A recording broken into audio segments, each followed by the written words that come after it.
পলি হাউসে বিভিন্ন ধরনের চাষের তথ্য কৃষি বার্তার বিভিন্ন পর্বে আপনাদের তুলে ধরেছি। আপনাদের দেখিয়েছিলাম পলি হাউসে কিভাবে অর্কিড চাষ সম্ভব, পাশাপাশি জারবেরা চাষ। সঠিক পরামর্শ মেনে কিন্তু কৃষকরা এই ধরনের চাষে যথেষ্ট লাভবান হচ্ছেন। সেই সম্পর্কিত বেশ কিছু বিস্তারিত তথ্য নিয়ে আজ আপনাদের সঙ্গে আমি দেবস্মিতা। কৃষি বার্তায় আপনাদের সকলকে জানাই স্বাগত। কিভাবে পলি হাউসে এই চাষগুলি সম্ভব সেটা জানতে আজ আমরা চলে এসেছি উত্তরবঙ্গ কৃষি বিশ্ববিদ্যালয়, এবং আমার পাশে বিস্তীর্ণ জায়গায় আপনারা দেখতে পাচ্ছেন পলি হাউস, যার ভিতরে চাষ হয়েছে অর্কিড এবং জারবেরা। চলুন তবে আমরা সরাসরি সেই পলি হাউসে চলে গিয়ে দেখে নিই কিভাবে এই চাষগুলি এখানে হচ্ছে।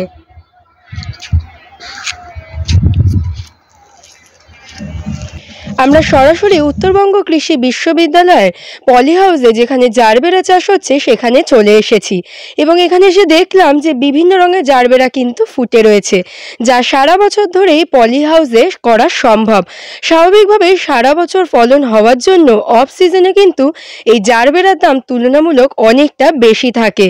তাই কৃষকরা সঠিক পরামর্শ মেনে এই চাষটি করতে পারলে কিন্তু একটা লাভের অঙ্ক তারা দেখতে পারবেন। কিভাবে কৃষকরা এই চাষটি করবেন সেটা জানতে বর্তমানে আমরা আমাদের সঙ্গে পেয়ে গেছি উত্তরবঙ্গ কৃষি বিশ্ববিদ্যালয়ের ফ্যাকাল্টি অফ হর্টিকালচারের ডিন ডক্টর সৌমেন মৈত্র স্যারকে। আমরা স্যারের থেকে বিস্তারিত তথ্য জেনে নেব। আচ্ছা স্যার, যেটা জানতে চাইবো যে পলি হাউসে জারবেরা চাষ তো আমরা দেখতে পাচ্ছি, এটা একজন কৃষক যদি শুরু করবেন ভাবেন, কিভাবে তিনি করতে পারবেন? নমস্কার। উত্তরবঙ্গ কৃষি বিশ্ববিদ্যালয় রাষ্ট্রীয় কৃষি বিকাশ যোজনার অর্থানুকূল্যে একটি পুষ্প চাষের জন্য আমরা একটা ইউনিট তৈরি করেছি, যেটা মূলত অর্কিড এবং জারবেরা চাষের জন্য পরিকাঠামো তৈরি করে সেখানে গাছ লাগিয়ে করা হয়েছে। জারবেরা আমাদের এখানে পলি হাউস করেই করতে হবে। তার কারণ হচ্ছে, দেখুন, জারবেরাতে আমরা শীতকালে এখানে যে আবহাওয়া পাই সেটা জারবেরা চাষের জন্য অনুকূল। গরমকাল ও বর্ষাকালে আমাদের যেরকম তাপমাত্রা এবং যেরকম জল বৃষ্টিপাত হয়, সেখানে আমাদের আচ্ছাদন দেয়া ছাড়া উপায় থাকে না। যেহেতু এটা সারা বছরের ফসল, একটানা আমরা 3 বছর থেকে 5 বছর পর্যন্ত একই বেডের ওপর আমরা চাষ করতে পারি, সেই জন্য এখানে আচ্ছাদিত ঘরে প্রোটেক্টেড কাল্টিভেশন পদ্ধতিতে জারবেরা চাষ না করে কিন্তু ব্যবসায়িক ভিত্তিতে আমরা লাভবান হতে পারবো না, কারণ বর্ষা ও গরমের সময় গাছগুলো কিন্তু মরে যাবে।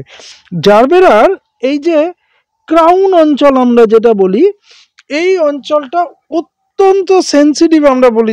এখানে যদি জল টল জমে বা রোগ জীবাণুর আক্রমণ হয়, তাহলে কিন্তু জারবেরা গাছ সহজেই কিন্তু হয়, আমাদের সহজেই এটা মরে যেতে পারে। সেই জন্য আমাদের টার্গেট থাকে যে জারবেরা গাছটাকে আমরা এমন একটা উচ্চতার মাটি থেকে করব যাতে করে ওইখানটায় যেন জল জমে না যেতে পারে।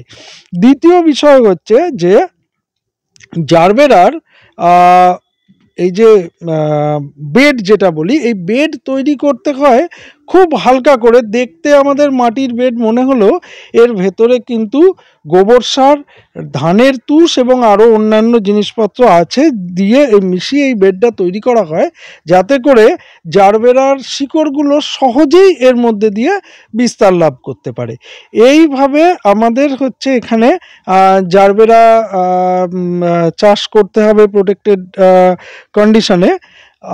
আমরা লাগানোর পর 55 দিন পর থেকেই আমরা ফুল পেতে শুরু করব।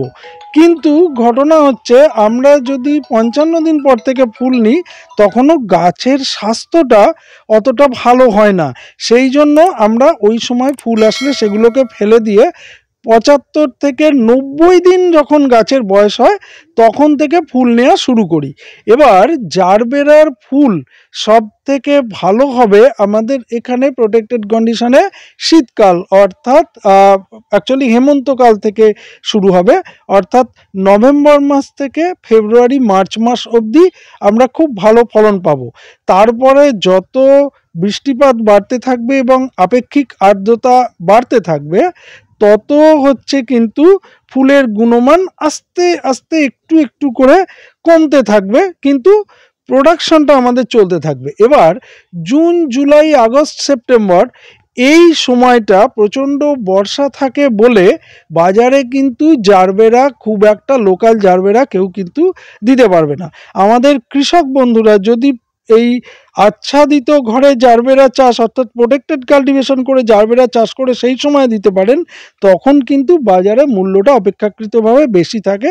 সুতরাং তারা আর্থিকভাবে একটু কম ফলন হলেও এই সময় আর্থিকভাবে লাভবান হতে পারবেন।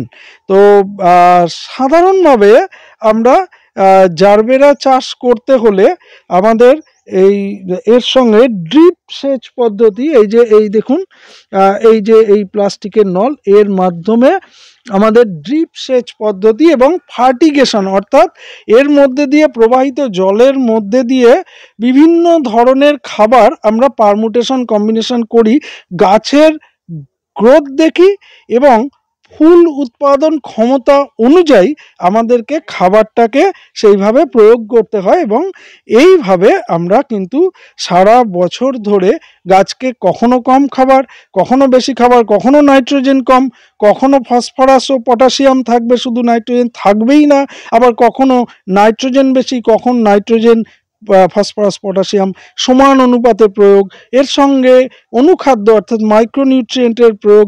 এইভাবে গাছের হেলথ দেখে আমরা ফার্টিগেশন পদ্ধতির মাধ্যমে গাছকে খাবার দিয়ে প্রতিনিয়ত এর ফলন বজায় রাখবার চেষ্টা করি।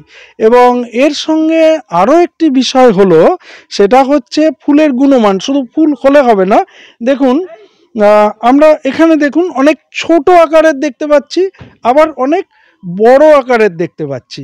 তো ফুল মোটামুটিভাবে যদি 4 ইঞ্চি ডায়ামিটার অর্থাৎ 10 সেন্টিমিটার যদি ফুলের ডায়ামিটারটা ব্যাসটা হয়, তাহলে এই ফুলটা আমরা বাজারে সব থেকে বেশি দামে বিক্রি করতে পারবো। এর সঙ্গে আরেকটা জিনিস হচ্ছে, দেখুন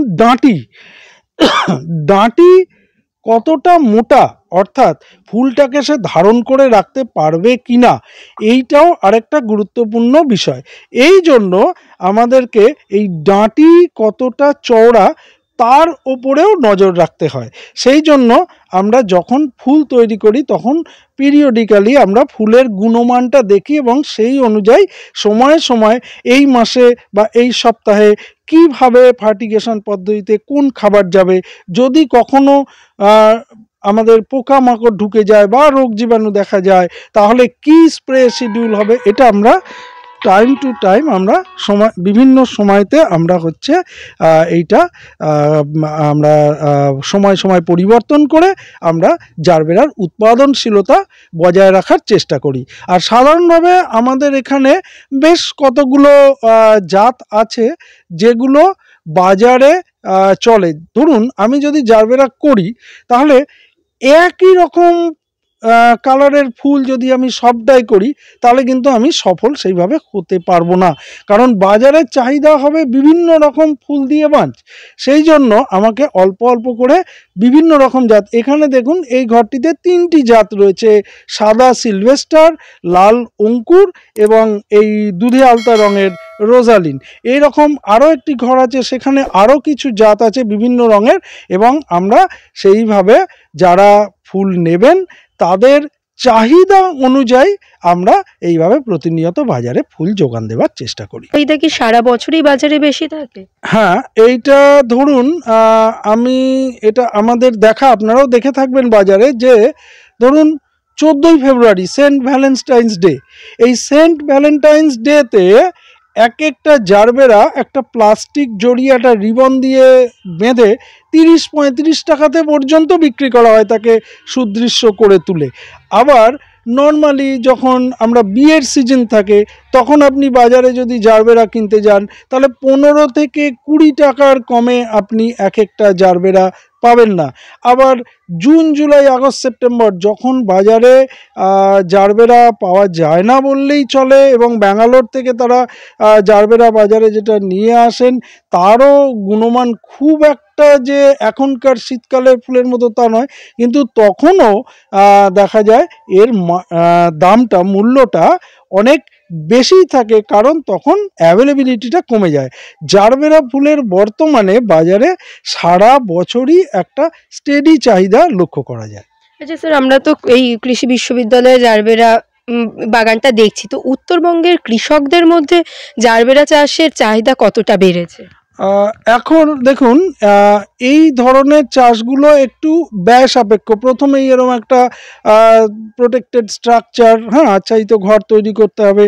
তারপর এই যে জারবেরা, এর চারাগুলোর মূল্য অপেক্ষাকৃত বেশি। বেড তৈরিটা তো আমি বললাম, তাহলে বেড তৈরির জন্য যে সমস্ত কাঁচামাল লাগবে সেগুলো নিয়ে আসতে হবে। অর্থাৎ সব মিলিয়ে প্রথমে শুরুর খরচাটা অনেকটাই বেশি, লাভটা পাওয়া যায় পরে যখন প্রোডাকশন শুরু হলো তখন থেকে।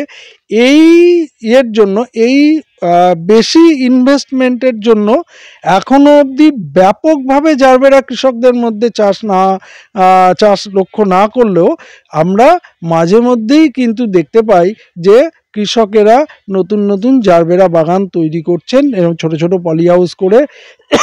1000 স্কোয়ার মিটারের না হলেও বর্তমানে আমরা কৃষকদের 200 স্কোয়ার মিটারের পলি হাউস তৈরি করে তাতে জারবেরা চাষ করতে কিন্তু আমরা মাঝে মধ্যেই দেখতে পাচ্ছি। নতুন নতুন কৃষকেরা এই ব্যবসায়, এই জারবেরা ফুলের ব্যবসায় এগিয়ে আসছেন, এইটাই একটা পজিটিভ দিক। আচ্ছা, কোনো কৃষক যদি চারা নিতে চান তারা কি কৃষি বিশ্ববিদ্যালয়ে যোগাযোগ করতে পারে? না, আমাদের এই ইউনিটটা বর্তমানে চারা তৈরির জন্য নয়, আমরা এখান থেকে কাটা ফুলটাই বাজারজাত করতে পারি। এখন চারা নিতে গেলে কৃষক বন্ধুরা আমাদের এখানে আসলে আমরা যারা চারা তৈরি করে বিক্রি করেন, কোয়ালিটি প্ল্যান্টিং মেটেরিয়াল যাদের কাছে পাওয়া যায়, তাদের ফোন নাম্বার এবং ঠিকানা আমরা দিয়ে দিতে পারি। কৃষকরা যোগাযোগ করে তাদের কাছ থেকে কিনে নিতে পারেন।